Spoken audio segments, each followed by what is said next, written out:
Salut, bienvenue pour un nouvel update graphique. Cette fois-ci, j'ai dit cette fois-ci et je suis habillée comme dans le dernier parce que moi je viens juste de tourner l'update lecture que vous avez eu il y a quelques jours. Normalement, j'ai pas mal de graphiques à vous montrer, mais normalement ça devrait être assez rapide, entre guillemets, parce que c'est des graphiques qui sont dans la même saga à chaque fois.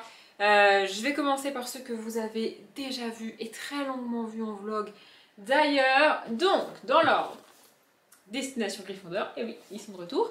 Destination Serpentard et Destination Poufsouffle. Je vous les ai ouverts et je vous ai détaillé tout ce qu'il y avait dedans en vlog parce que j'ai fait le fameux panneau de liège avec tous les trucs. Il n'a pas bougé de ma table de salle à manger, si vous voulez tout savoir. Et pour ceux que ça intéresse, la technique de le laisser sur ma table de salle à manger pour éviter de foutre tout plein de bordel sur ma table de salle à manger, ça fonctionne plutôt bien. Non mais ça marche plutôt bien, je suis contente.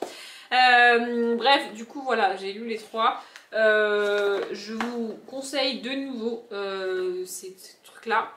Donc il y a en plus évidemment Serre d'Aigle et Poudlard que j'ai déjà lu et que je vous avais déjà présenté en update graphique. Je me suis auto-interrompue, je sais plus. Oui, je disais, je vous conseille ces trucs là. Vraiment, c'est pas révolutionnaire dans le contenu et dans ce qu'il y a décrit dedans en fait, mais pour tous les petits goodies qu'il y a, et il y en a vraiment beaucoup, je vous remettrai le vlog en barre d'infos que j'ai tourné au mois de juillet, il me semble, dans lequel je vous montre vraiment tout ce qu'il y a dans ces bouquins et je fais le panneau de liège. Je sais, vous avez peut-être beaucoup de vlogs déjà à regarder en ce mois de septembre, mais bon, je vous le remets quand même en barre d'infos.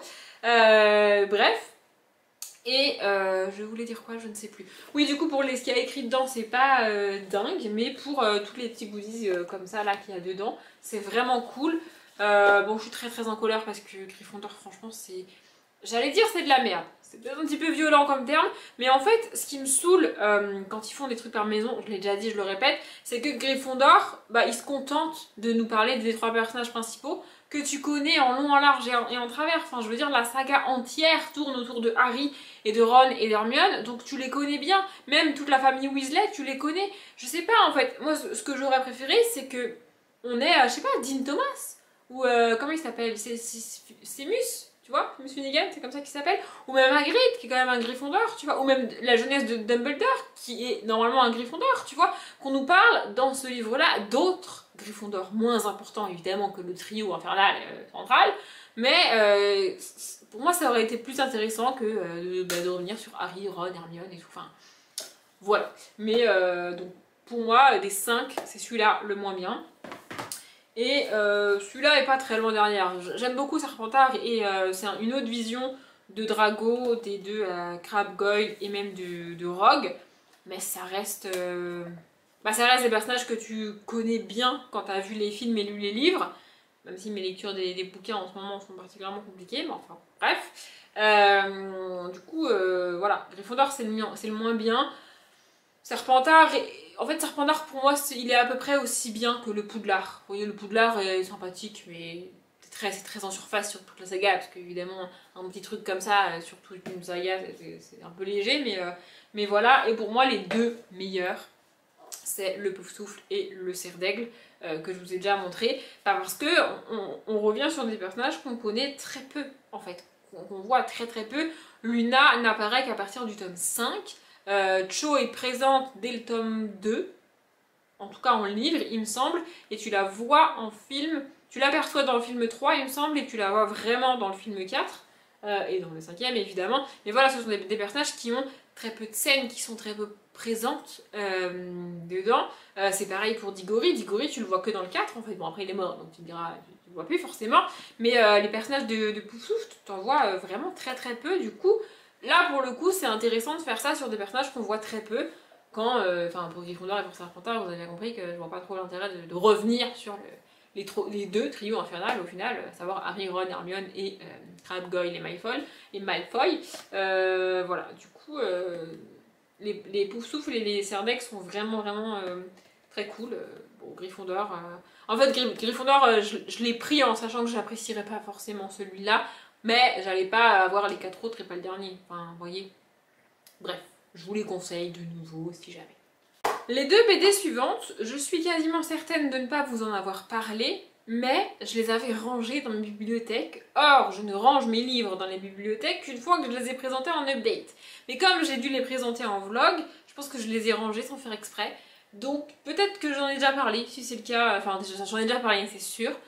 Je crois pas en avoir parlé en nouvelle graphique, si c'est le cas, et bien ça fera doublon, je suis désolée. J'ai vérifié, j'ai cherché partout, pour moi j'en ai pas parlé en nouvelle graphique, donc je vais le faire maintenant.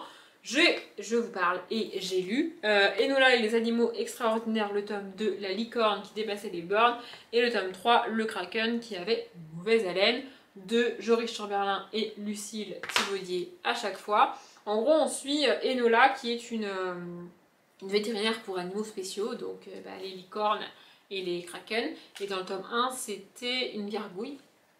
Voilà. Et en gros, on l'appelle parce que la gargouille, la licorne ou le kraken font des trucs bizarres. Et les gens comprennent pas pourquoi. En général, la réaction des gens, notamment pour le kraken dans le tome 3, c'est de vouloir le tuer. Comme ça, le problème sera réglé. Et elle débarque, elle dit attends, non, on va essayer de comprendre ce qui se passe. C'est un animal comme un autre. C'est mon domaine d'exercice, on va dire ça comme ça. Laisse-moi regarder. Et puis peut-être qu'on peut le soigner, l'aider et faire en sorte qu'il reprenne sa vie normale et que tout ira mieux après. Voilà, donc c'est ce qu'elle fait. Ici, pour la licorne, en gros, les licornes vivent dans une espèce dans une forêt, pas très loin d'un village. Le chef des licornes et le chef du village se sont mis d'accord il y a des années, peut-être même des dizaines d'années, pour que les territoires restent séparés. Sauf que les licornes se comportent de manière un petit peu bizarre et on essaye de comprendre pourquoi. Voilà, et ici, comme son titre l'indique, on est avec un kraken qui a mauvaise haleine et qui attaque des bateaux pour leur voler quelque chose dessus, à chaque fois la même chose. Et Enola va essayer de comprendre pourquoi. En fait, il attaque pas le bateau pour attaquer les humains et pour tuer les humains, donc il doit y avoir une raison. Et donc voilà, on suit Enola. Vraiment, c'est une saga que j'aime beaucoup. J'aime beaucoup Enola et j'aime bien les dessins. Je vais essayer de vous montrer. Voilà. C'est assez enfantin, mais je sais pas. J'aime beaucoup les dessins. Il me semble que de temps en temps, il y a des grandes images. Voilà, des trucs comme ça. Voilà, je trouve ça très cool. Donc ça, c'est le tome 3. Vraiment, j'aime beaucoup cette saga. J'ai hésité à vous parler de ces deux tomes-là avant de continuer la saga, mais en fait, je suis pas franchement prête à acheter les BD neuves. Parce que, quoique celles-ci, elles sont pas très chères, hein. Elles coûtent 10 euros. Donc peut-être que je vais arrêter de m'acharner à les trouver d'occasion et puis les acheter neuves. Mais je galère à les trouver d'occasion. Donc je me suis dit que j'allais vous en parler maintenant. En plus, comme je vous ai dit, je les avais déjà rangés et tout. Enfin, je suis un peu perdue. Donc, comme ça, je sais que je vous en ai parlé et je peux les ranger. Et les deux derniers graphiques, c'est pareil, c'est les tomes 1 et c'est les tomes 1 et 2 d'une saga dont je vous ai jamais parlé en MD graphique. Et pareil, je galère à les trouver d'occasion, mais ceux-là, ils valent, enfin le tome 1 vaut 16 euros et le tome 2 18, donc je sais pas combien vaut le tome 3 9, mais bref, donc c'est la saga Super de Frédéric Maupaumé et David. Donc le tome 1 c'est Une petite étoile juste au-dessous de Tsi, et le tome 2 c'est Héros. Plus court comme titre, on apprécie. Et franchement, j'ai acheté le tome 1 au mois de mars, il me semble, quand je suis partie en vacances. Neuf, je l'ai trouvé, je l'ai acheté, je trouvais ça... je connaissais pas du tout. Et puis je l'ai lu sur un week-end d'Amil, il me semble, et franchement j'avais beaucoup aimé. Pareil, on a de temps en temps des grandes images comme ça, j'adore. Et du coup j'ai acheté le tome 2 et je l'ai lu sur le week-end le dernier week-end que j'ai fait au mois de juillet, donc ça doit être le week-end à 600. Il me semble. Je sais plus. Bref. Et je vous ai pas parlé du tome 1 parce que je voulais attendre de continuer la saga, mais comme je suis pas sûre de les acheter prochainement, je me suis dit que j'allais vous parler de ces deux tomes maintenant et je vous parlerai de la suite et peut-être de la fin de la saga quand je l'aurai fini. Bref, donc on suit trois enfants, donc ils sont représentés ici. Je sais plus comment ils s'appellent. Matt, Lily et Benji, parfait, c'est marqué derrière. Qui sont trois enfants avec des pouvoirs un peu spéciaux comme les titres le laisse supposer. Ils peuvent voler, changer d'apparence. Voilà, ils ont des pouvoirs assez particuliers, tous les trois. Ils ont tous les trois les mêmes, a priori. Et en fait, ils vivent tout seuls, sans parents. Ils savent pas où sont leurs parents. Ils n'ont pas de parents. Comme ça, ils sont tout seuls. C'est le grand, Matt, je crois, qui s'occupe de ses deux, de son petit frère et sa petite sœur. Et voilà, ils se débrouillent comme ça. Il est question d'un pyromane. Et donc, les enfants vont sauver des gens pris au piège dans les bâtiments en flammes. Et donc, il y a des images qui vont sortir. Ils essayent un petit peu de prier pour pas que les gens découvrent que c'est eux et qu'ils ont réellement des pouvoirs. Ce qu'il y a de bien, c'est qu'on est dans notre monde à nous, donc les gens sont sceptiques face à ça. moi la première.